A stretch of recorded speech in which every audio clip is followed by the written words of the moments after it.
Hey, welcome back to another episode of The Summer of Me. I am so grateful to be here. You guys listening means the world to me, whether it's you following on YouTube, you are watching from a TikTok video or an Instagram video that you've seen, or you subscribe on Spotify or Apple. There is so many ways to listen to this, and I'm just grateful that you're here and choose to spend your time with me. If you are new here, my name's Kendra. This is The Summer of Me, and we choose to discuss all the hard things in life.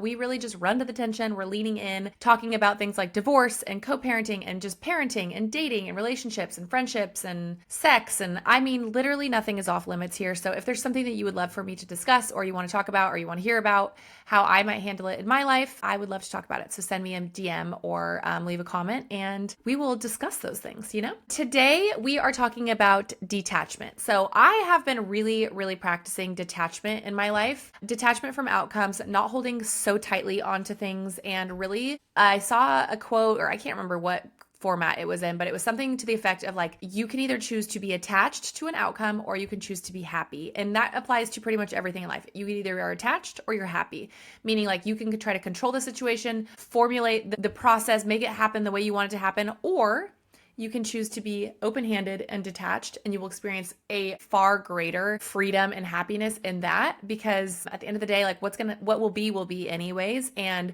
the less tight our grip is and the more we can just have open hands and just let the chips fall as they may, let the cookie crumble, so to speak, the happier we will be. With that being said, it is very hard to do that, and it takes a lot of mental work. And so I'm going to give you my process, so to speak, as like somebody who's working on this in my own life and actively practicing it and actively trying to do these things. There's a couple like side notes on this that I think are really fun. So first and foremost, you have to understand that like your brain is lying to you oftentimes. Like, feelings aren't facts. I'm sure you guys have heard this, and we think things and we think that we can control things and things have to go a certain way. And so we obsess over them. And by we, I mean me. So I don't know, maybe you guys don't, but I really try to like attach myself and leech onto a certain outcome. And I start, maybe it's a relationship, or maybe it's a job, or maybe it's a scenario. I think it's going to go a certain way. And I leech onto my expectation of how I think it should go. And this, something that I've seen like in passing, and it said, basically like our brain, think about your brain, and our thoughts are like a closet. Okay, so if you go into your closet, into your thoughts, you're choosing what you're wearing every single day. And so you actually have the power to pick those thoughts. It takes practice, just like when you're a toddler, you don't know how to get dressed, but as you get older, you practice and you pick the right outfits and you can put things together. And I think it's like a very tangible and visual like way for me to remember that I choose my thoughts. I'm in charge in terms of like what my thought life is and what I'm thinking. And so often what you think directs obviously how you feel. And so, there's definitely times in my life where I spiral and I think about, how can I make this happen? And how can I turn this outcome into this? And what I really need to be thinking is like, how can I relax and release and unattach from the outcome that I'm expecting or that I'm wanting? So number one is thinking about like shopping for your thoughts, picking things out of your closet versus just like letting them all happen. And the other thing that I saw that I think is really powerful, this girl talks about how she names her brain. And so instead of like your brain controlling you, it's actually like, hey, my brain is a part of me. And yes, it's obviously very important, but it's not all of me. And it tricks us. Like I said, our brain is antiquated and it focuses on old patterns and old thoughts. And it takes a lot of time to reprogram and rewire. And so she says that she talks to her brain. So like if she wakes up and she's like, I'm having a bad day. Like I know I'm gonna have a bad day.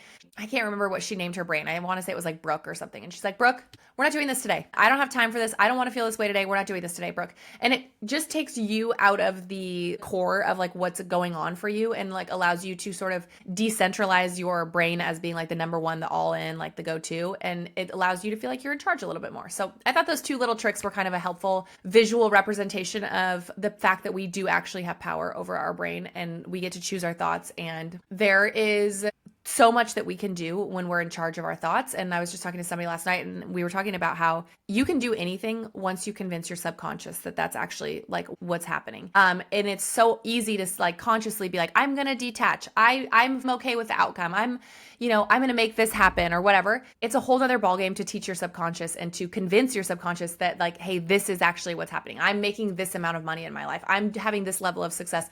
I'm going to be in this relationship or this marriage, or, we really have all these thoughts and we think all of these things. But at the end of the day, like if we're not telling our subconscious and convincing our subconscious that this is what's going to happen, shit's going to hit the fan. Okay, here is my, I don't know, this is kind of like a visualization and a reminder and like all, it's kind of a random list. Of course, it's a list on my notes app that I keep that helps me to basically detach from outcomes, to decentralize like my attachment to things and really just have an open hand. I believe that like God has a plan for our life. I believe that, you might just believe like, oh, the universe is going to happen. Like whatever like your personal beliefs are, I really do think that like the more open-handed we can be and the less married to us, like a certain outcome, the better things flow, and they flow to us and they flow through us, and what's for us finds us. And it's just a more organic, open experience. And you can see more joy in things. You can feel more emotion in things because you're not so tightly gripped to like how you think things should be. They're going to be how they're going to be. I hate to break it to you. It is what it is. Okay, number 1 is the open hands visualization. You are going to close your eyes. I'm going to use my best meditative voice. You're going to close your eyes and you're going to picture yourself with your palms clenched, just like they probably are. Like if you are really wrestling with the reality of something, if you're trying to make something happen, if you are trying to force your will onto something and you have an expectation of how something is going to go in your life, I want you to close your eyes. Picture yourself with your palms clenched, holding tight to fear, control, old stories, and then slowly, physically open your hands and see yourself releasing it all. And when you breathe in, you say, I release. Breathe out what's not mine to hold. I release what's not mine to hold. And you repeat this until you feel settled in. This is not something that happens overnight. I will reiterate this. This is like a process every single day. 3 times a day, I probably do this, where it's like, okay, this isn't mine. This is not my battle to fight. This is not my choice to make. This is not my outcome to force. What will be, will be. And again, if you trust a higher power, the universe, whatever, like what is meant for you will find you. It's not going to pass you by. And the tighter our grip, the more miserable our experience is, honestly. So number 1, open hands visualization. Number 2, we are making a Sasha Fierce alter ego, okay? You are going to create your alter ego. You're going to name her. You are going to dress her. You are going to know what she believes. This is the version of you who walks through life already knowing she's chosen, she is equipped, she can handle whatever comes her way. She is going to feel the most fulfillment when she releases her expectations of things, okay? Let her lead. Okay, my alter ego's name is Sloan. You guys are getting the inside tea right now. Her vibe is flowy, unbothered, magnetic, cool, effortless, just honestly like shows up and is like, bro, what's gonna be is gonna be. I am just here to have a good time. And the mantra that you can use for your alter ego is, I don't chase, I align. We're not forcing things to happen. We're not chasing things that are not ours.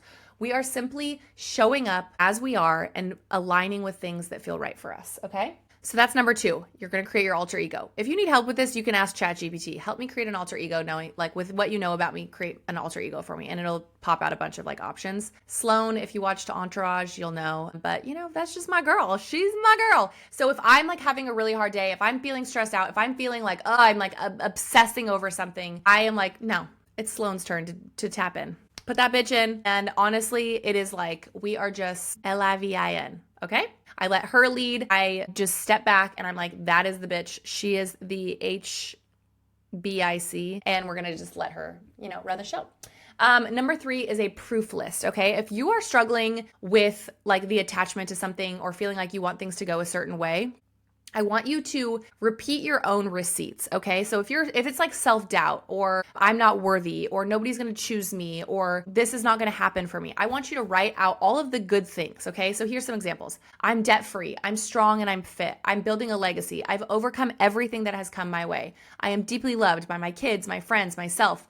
The right person will meet me here, okay? That's like a proof list for me of like all of these things that already are true. They're not forcing them. I'm not forcing them. They're not false realities. They are already true. They have come to me. Whether I have worked for them or they have just been divinely like dedicated to me, they are mine, okay? I am debt-free. I am strong. I am fit. I am building a legacy for my children. I have overcome everything that has come my way. I am deeply loved by my kids, my friends, myself.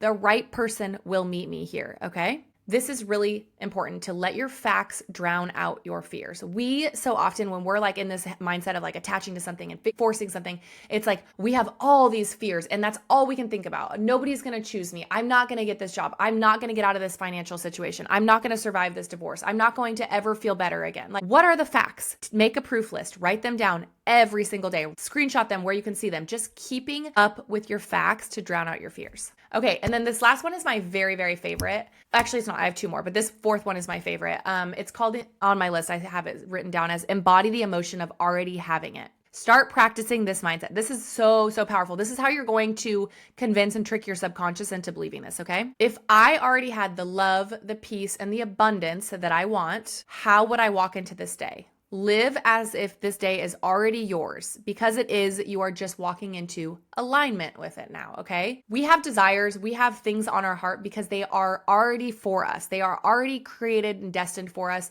whether it's God that has put those desires in our heart or the universe that has sent those desires our way because they are coming for us. And so I think that it is such a challenge, but also so refreshing when you actually practice this. Live like you already have that. I already am full of love, full of peace, full of abundance. I have all of the things that I want. Now, how would I approach this day? How am I dressing? How am I showing up? Where am I going? What's my morning routine?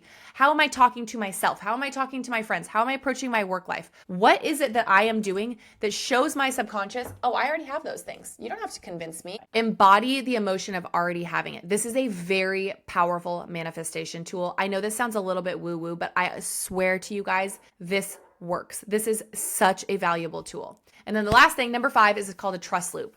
So when you feel doubt creep in, you say, I have felt this before and I have survived. I trust the loop. I trust the reroute. I trust that nothing meant for me will miss me. And you use this as your internal reroute GPS. You're going to fucking fall off the horse. Your shit's going to happen. Stuff's going to go the way you don't want it to go. But guess what? I've felt this before and I've survived. I trust the loop. I trust the reroute. I trust that nothing meant for me will miss me.